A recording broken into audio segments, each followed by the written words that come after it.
शिव महापुराण की कथा कहती है तिल्ली का लेपन। तिल्ली काले कलर की तिल को लेकर उसके साथ में थोड़ा सा चावल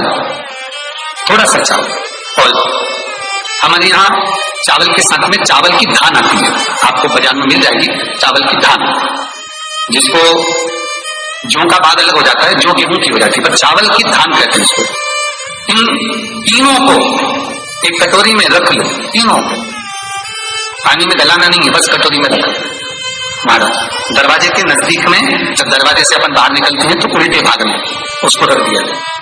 घर से 1 लोटा पानी जिसमें कच्चा दूध मिला हो, वो कटोरी शनिवार के दिन रखकर रविवार को उठाकर ले जाकर कलश नीचे रखकर सीधे हाथ में कटोरी रखकर शंकर जी को समर्पित कर दो।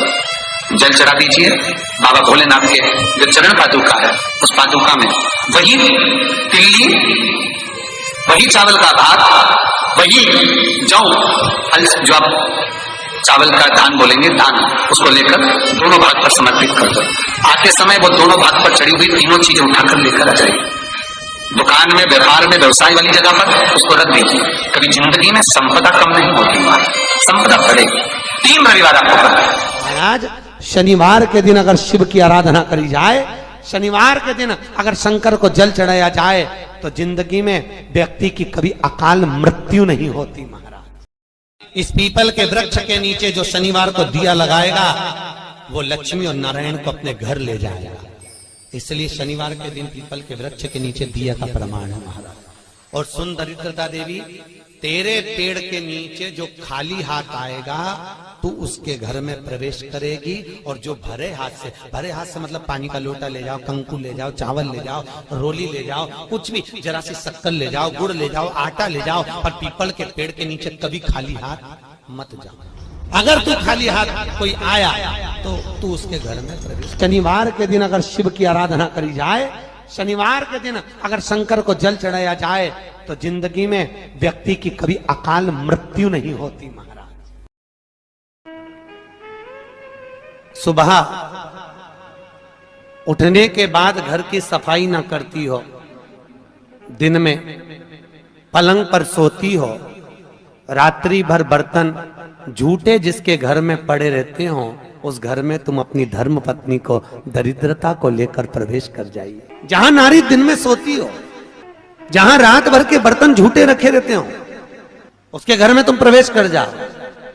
महाराज और स्थान तो कहा, जहां इमली का पेड़ हो, पीपल का वृक्ष हो, बड़ का पेड़ हो, कांटेदार पौधे जिसके घर में लगे हों, उस घर में तुम प्रवेश। अब दुस्साह मुनि और दुर्वासा जी की तो बात चल रही है, इतने में भगवान नारायण और लक्ष्मी का विवाह हो गया था। तो नारायण लक्ष्मी जी नारायण से बोली, अपने विवाह को आज 15 दिन हो गए, मेरी बहन के विवाह को 20 दिन हो गए, अपन मिलने नहीं गए, एक बार चलो ना मिलने। भगवान बोले चलते, और भगवान नारायण सीधे उस ज्येष्ठा से मिलने के लिए, दरिद्रता से मिलने के लिए चल। अब दरिद्रता से मिलने के लिए जैसे ही पहुंचे, तो दरिद्रता कहां बैठी हुई थी? पीपल के पेड़ के नीचे। पीपल के पेड़ के नीचे दरिद्रता बैठी है, और वहीं पर पहुंच गए। अब आप किसी से मिलने जाओगे तो क्या लेकर जाओगे? अरे बोलो तो क्या ले जाओगे? डंडा की मिठाई? डंडे लेकर जाओगे कि मिठाई लेकर जाओगे? अरे बोलो तो मिठाई लेकर जाओगे ना, कुछ भी मिष्ठान मुंह मीठा कराने के लिए। जिसकी विवाह हुआ है, अभी विवाह हुआ है, तो उसके यहाँ मिठाई का डब्बा लेकर चले। और मिठाई का डब्बा ले जाकर जैसे ही भगवान नारायण लक्ष्मी को दिया, लक्ष्मी ने तुरंत ज्येष्ठा देवी को दिया। ज्येष्ठा को दिया तो देते ही दरिद्रता ने मिठाई का डब्बा फेंक दिया, और फेंकते से ही बोली, लक्ष्मी तू मेरी छोटी बहन है, तुझे इतना नहीं मालूम कि तेरी बड़ी बहन खाती क्या है, और मेरे लिए तू मिठाई लेकर आई है? तू पागल हो गई है, मूर्ख हो गई है, जो तू मेरे लिए मिष्ठान लेकर आई है। तुझे मालूम नहीं कि मुझे खट्टा और तीखा पसंद है। लक्ष्मी जी की आंख में आंसू भर गए। लक्ष्मी जी बोली, जीजी मैं तो समझी कि तुम्हारा विवाह हो गया है, हो सकता है तुम कुछ चेंज करी हो अपने स्वाद को, क्योंकि विवाह होने के बाद थोड़ा सा व्यक्ति बदल जाता है। मुझे लगता है आपने कुछ चेंज करा होगा, इसलिए मैं आपके लिए मिठाई लेकर आई। लक्ष्मी तुझे मालूम नहीं मैं क्या खाती हूं? मुझे नहीं चाहिए, मिठाई का डब्बा फेंक दिया। आज भी कई दरवाजों पर, कई दुकानों पर आपने नींबू मिर्ची टंगा हुआ देखा होगा। कई लोग कहते हैं नजर से बचाता है, नजर से नहीं, लक्ष्मी और दरिद्रता ये दोनों बहनें हर एक व्यक्ति के घर में प्रतिदिन प्रवेश करती है।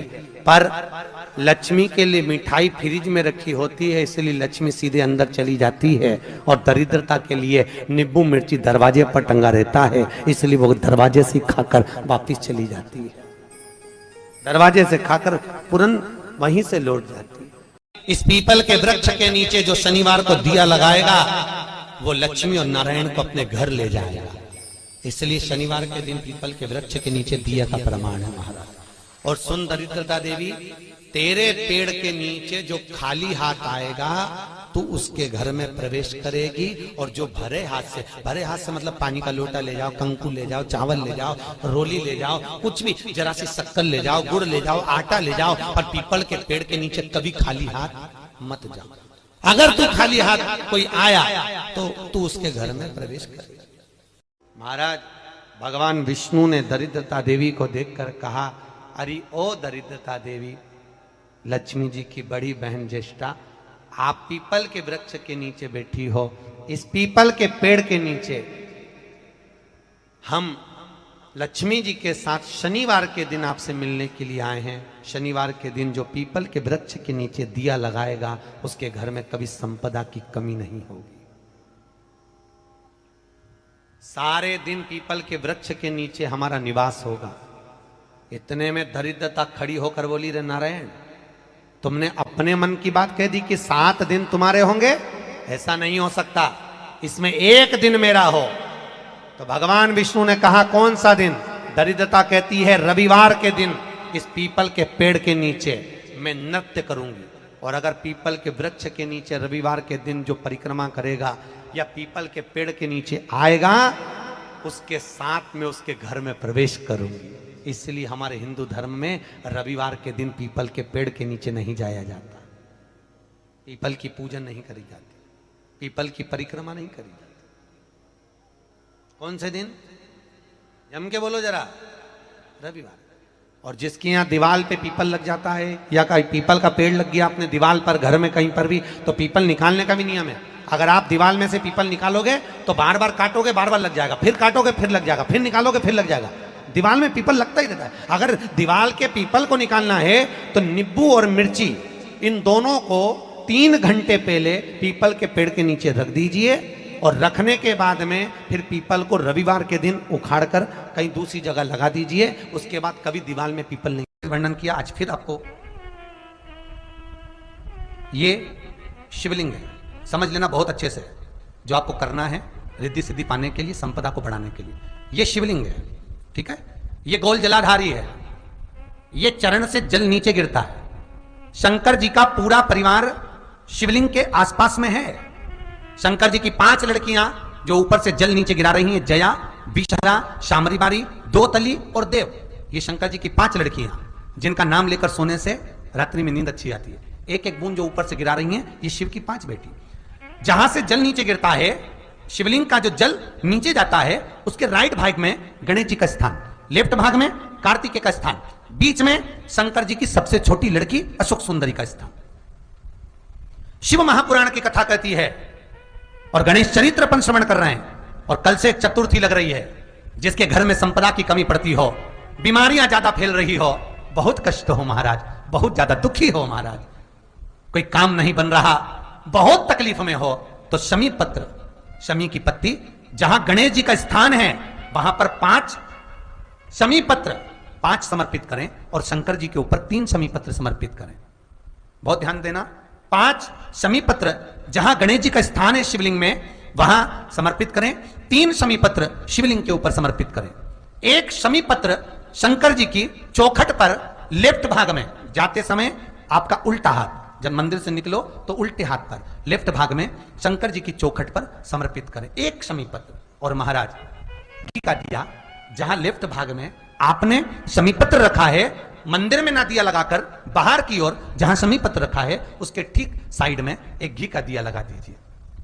केवल गणेश चतुर्थी से लेकर अनंत चतुर्दशी तक गणेश पुराण कहती है, भगवान गणेश जी का मोर ध्वज का, मयूर ध्वज गणेश का नाम लेकर जो ये दीप शमी पत्र चढ़ा देता है, उसके घर से कभी रिद्धि सिद्धि नहीं जाती, वैभव प्रतिष्ठा नहीं जाती। कर देखना, अगले साल तक आपका व्यापार कितना चलता है हमको बताना जरूर।